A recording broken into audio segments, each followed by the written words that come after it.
Welcome to the Introduction to Fracture Mechanics video series. In this series, we're going to talk about why materials fail in ways that often surprise engineers, and how fracture mechanics gives us the tools to understand and predict those failures. In this first video, we'll focus on a simple but powerful idea. Materials usually don't fail because they're overloaded. They fail because cracks grow. By the end of this video, you should have a clear picture of why traditional strength-based design falls short, and why concepts like energy, cracks, and constraint are central to fracture mechanics. Here's a quick roadmap for this video. We'll start by discussing why strength-based failure criteria, things like yield strength or ultimate tensile strength, often fail to predict catastrophic fracture. Then we'll introduce Griffith's energy-based view of fracture and the concept of strain energy release rate. Finally, we'll talk about crack tip constraint and why thickness, through plane stress and plane strain conditions, dramatically changes how materials fracture. This video is intentionally conceptual. The maths will come later in the series. One of the first puzzles in fracture mechanics is what's sometimes called the yield strength paradox. Many real structures fail at loads well below their theoretical yield strength. Even with large safety factors, failures still occur, often suddenly and without warning. The reason is that traditional design approaches assume materials are essentially flaw-free. In reality, that assumption is almost never valid. Small defects, scratches, pores, inclusions, or microcracks are unavoidable. These flaws concentrate stress and can trigger fracture long before the bulk material yields. The key insight here is simple but profound. Most catastrophic failures arise from undetected cracks, not from simple overload. Fracture mechanics didn't emerge in a vacuum. It emerged because real structures failed in dramatic and unexpected ways. A classic example is the Liberty ships during World War II. Some of these ships fractured completely in half, often in cold waters. The failures were traced to brittle fracture promoted by low temperatures, welded construction, and sharp geometric features like square hatch corners. A more modern example is Aloha Airlines Flight 243. In this case, fatigue cracking led to explosive decompression during flight, forcing engineers to rethink how cracks are managed in aircraft structures. These events made it clear that understanding crack growth and not just material strength is essential for safe design. This realization is what ultimately drove the development of fracture mechanics. So why exactly do stress-based failure criteria fall short? First, they assume failure is controlled by a single stress value, like yield strength or ultimate tensile strength. But fracture is not governed by stress alone. Second, these criteria don't account for crack size. A small crack and a large crack in the same material can lead to completely different outcomes under the same applied stress. And finally, stress-based approaches neglect what happens locally at the crack tip, where stresses can be extremely high and highly concentrated. The key insight is that failure occurs not simply when stress is high, but when crack growth becomes energetically favorable. Another foundational idea in fracture mechanics is that cracks and defects are unavoidable.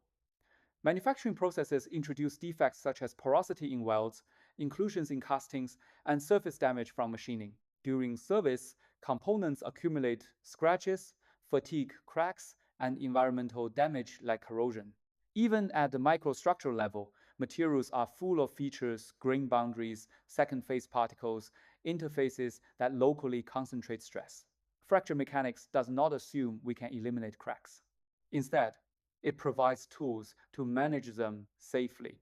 A major breakthrough came from Griffith, who proposed that fracture should be viewed as an energy balance problem. When a crack grows, elastic strain energy stored in the material is released. At the same time, energy is required to create new surfaces by breaking atomic bonds. Crack growth occurs when the energy released by extending the crack exceeds the energy required to form new surfaces. This idea shifted fracture mechanics away from purely stress-based thinking and toward an energy-based framework. In simple terms, fracture happens when releasing stored energy becomes energetically favorable. This energy perspective leads us to the concept of strain energy release rate, which we denote as G. Fundamentally, G is the amount of energy available to drive crack growth per unit of new crack surface area created. Importantly, G depends on the applied load, the geometry of the component, and the current crack size.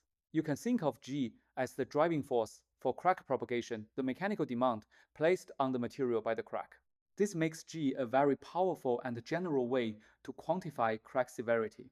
One of the most important and often surprising ideas in fracture mechanics is that thickness alone can change how a material behaves. The same material can appear ductile in a thin component and brittle in a thick one, purely due to differences in constraint. Thin components tend to deform more freely, allowing plastic deformation near the crack tip.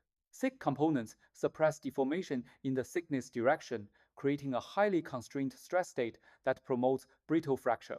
This is why thickness is not just a geometric detail, it fundamentally affects fracture behavior.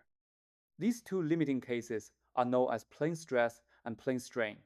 In plane stress conditions, which typically occur in thin components, significant out-of-plane deformation is possible. This leads to larger plastic zones that help shield the crack tip. In plane strain conditions, which occur in thick components, out-of-plane deformation is suppressed by the surrounding material. This creates a highly triaxial stress state near the crack tip. As a result, plane strain conditions are much more prone to brittle fracture. Constraint controls how much plastic shielding protects the crack tip. Let's summarize the key differences. Under plane stress, deformation is less constrained, plastic zones are larger, and the material appears tougher. Under plane strain, deformation is highly constrained, stresses are triaxial, and the material exhibits a lower fracture toughness, denoted as KIC. This is why engineers design for plane strain conditions whenever possible. It represents the most conservative and safest limit for fracture resistance. We'll return to this idea repeatedly when we discuss fracture toughness testing and standards. At this point, here's a quick practice question to think about. Why does crack size matter so much in fracture? In this question, assume we have a brittle material that has a critical strain energy release rate G(C) of 50 joules per meter square. Two plates are made of this material and loaded in tension. Plate A has a crack length A of 1 mm, plate B has a crack length A of 4 mm. Assume the strain energy release rate scales linearly with crack length. Question 1. If plate A has G equals to 25 joules per meter square, what is G for plate B? Question 2. Which plate will fracture? Question 3. Did the material strength change? Please pause the video for a few minutes and think about the answers. Let's look at the solution. Since the crack length increased by a factor of 4 from 1 mm to 4 mm, G for plate B is 4 times of that of plate A, which is 100 joules per meter square. Also, plate B fractures, since G for plate B, 100 joules per meter square, is greater than the critical G 50 joules per meter square. Finally, no, the geometry changed, not the material, so the material strength does not change. A second question to reflect on. Why is plane strain considered more dangerous than plane stress? Assume a material has a plane stress fracture toughness of 80 megapascal square root meter and a plane strain fracture toughness of 40 megapascal square root meter. A component contains a crack with the stress intensity factor of 50 megapascal square root meter. Question 1. Will the crack propagate under plane stress conditions? Question 2. Will the crack propagate under plane strain conditions? Question 3. Which case is more dangerous to design? To answer then, crack will not grow under the plane stress condition. Crack will grow under the plane strain condition. And plane strain is more dangerous as it has lower toughness. To wrap up, the key message from this video is that fracture is governed by cracks, energy, and constraint, not just stress. In the next video, we'll build on these ideas and introduce linear elastic fracture mechanics and the stress intensity factor, K. This video series is part of the educational activities supported by NSFDMR and APA-E through the Chadwick program. Thanks for watching, and I'll see you in the next video.